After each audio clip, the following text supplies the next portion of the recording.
Hi there, and welcome to the Spectrum Podcast. I'm your host, Chelsea B. Coombs. Autism research is an overwhelmingly white field, one in which Black researchers say they experience both overt and covert racism.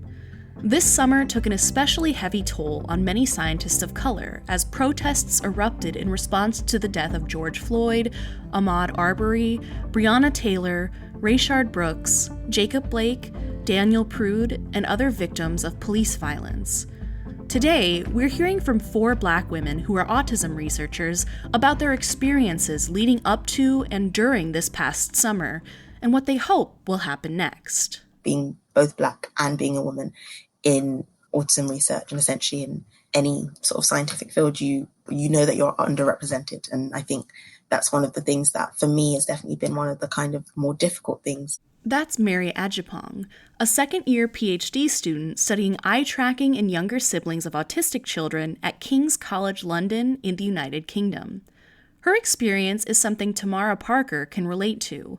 She studies neural correlates of face processing in autistic people as a fourth-year graduate student at Yale University. So one thing that I've noticed, like being here at Yale and also being at different conferences, that there's not that many Black women that are in graduate school as well as the faculty level.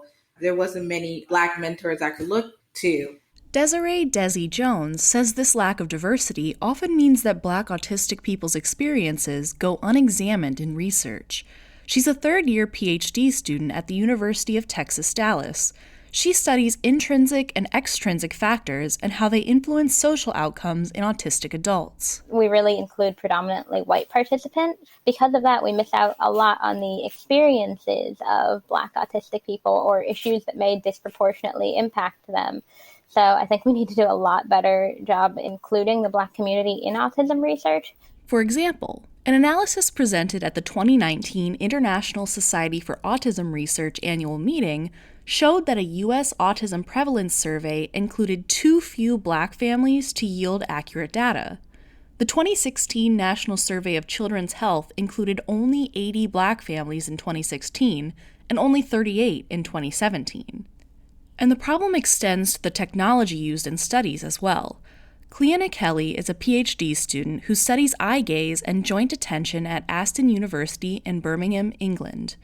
She says most electroencephalogram, or EEG caps, which are used to detect electrical activity in the brain, aren't made for Black hair textures, and so the EEG electrodes don't make proper scalp contact. If you have a child coming in, or you have an adult coming in, and the researcher is kind of like, oh, I didn't think that you'd have this style of hair, or I didn't know that, like, do you know what I mean? Then you've now got that awkward moment, which could have been avoided if you had a diverse team, because people would have been there to highlight this and flag it up and say, hey, hold on a minute, we're not being inclusive. It's often up to Black researchers to bring up and solve these problems. Arnelle Etienne is a Black woman who graduated with a degree in technology and humanistic studies from Carnegie Mellon University in Pittsburgh, Pennsylvania. As a student, she invented new EEG electrodes that work with Black hair. Her proof of concept design was published on the preprint server bioRxiv in February this year. But Desi Jones says speaking up about a lack of diversity can lead to harassment. She went to the INSAR annual meeting last year and noticed just how white it was. She tweeted, "Autism research has a huge diversity problem. INSAR offers workshops and awards to support diversity, but a woman of color on a panel or oral presentation?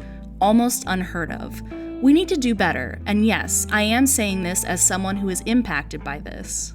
And I ended up getting harassed online by white supremacists. And I'd like to clarify that, as far as I know, none of these people were associated with INSAR or the autism research community. They just found my tweet online, I guess. But they were really nasty and saying hurtful things about me. They posted my photo. And I just remember this one comment. This woman was like, "She's ugly inside and out." And I was like, what do I do about this? And just the really tough part about that moment was that I didn't really have a community that I could go to for support or advice. Jones says members of the INSAR community were supportive, and her advisor did everything he could. But, at the end of the day, he is still a white man, and he really didn't have that experience dealing with racism or that type of harassment. Cleona Kelly says being one of few Black researchers in a field brings other types of pressure too. I think what's difficult is that feeling of knowing that the moves that you make may have or will have an impact on the next Black female to come in to this lab, or the next Black female for other researchers to come across, or for a participant to come across. I've got this extra pressure. I've got this need to be not just good, but I need to exceed that in order for people to appreciate what I'm doing and who I am and why I'm here. And I think it's only recently that I've kind of been like, okay, this is getting heavy. This shouldn't be a load that one person needs to take on. Black researchers say police killings of Black people have added to that heavy load. After George Floyd was killed, I basically had an entire week where I just couldn't work. And I just couldn't focus, and I just kind of laid in bed, and it was really tough. I think in academia, we're always like taught to be productive and to just keep going and keep working. So when we have these current events that happen, it's really hard for us to really like take a step back and like really reflect, because we also have the same expectation of produce science, but we have to make it so that we can do both. You can still produce science, but also still be able to really understand what's going on in the world. Because if we don't, I feel like we're not doing our job. It's important for people to realize that we are human as well, in terms of we can't just sort of turn up and keep doing things business as usual if all of this emotional and racial trauma is weighing on us day in, day out. So Kelly decided to interrupt business as usual and bring up anti-Black racism this summer, even though it felt hard to do as one of only 2 Black people in her lab. I said, look, okay, we're having this meeting, but we all know that this is going on in the background. Let's talk about this. It does feel like you're bringing that conversation there and seeing, okay, can we go there? Can we do this? Though most Black neuroscientists are isolated in predominantly white departments, many reached out to find each other this past summer. Angeline Dukes, a PhD candidate at the University of California, Irvine, helped spark the idea for an online community called Black In Neuro. Dukes' tweet proposing the Black In Neuro community gained a ton of momentum, and with the help of 23 organizers, the group hosted #Black In Neuro Week on Twitter from July 27th through August 2nd this year.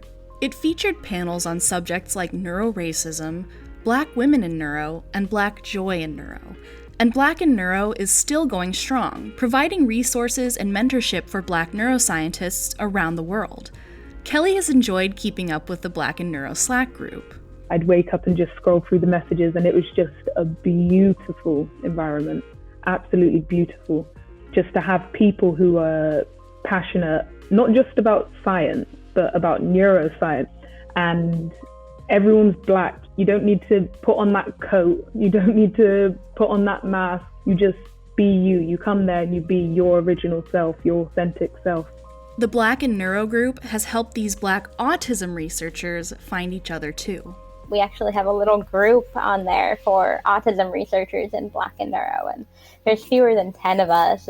We're all women, and we have a pretty broad range of experiences even in autism research, but it's just so cool to have that. And I think it's something that we all really needed. It definitely made me feel like I belong in this research community. And it's been great to interact with other Black people in neuro and to really kind of showcase the fact that, like Black people are not a monolith. There's just such a range of things that we do that we're interested in. Black In Neuro has helped these researchers feel like they belong.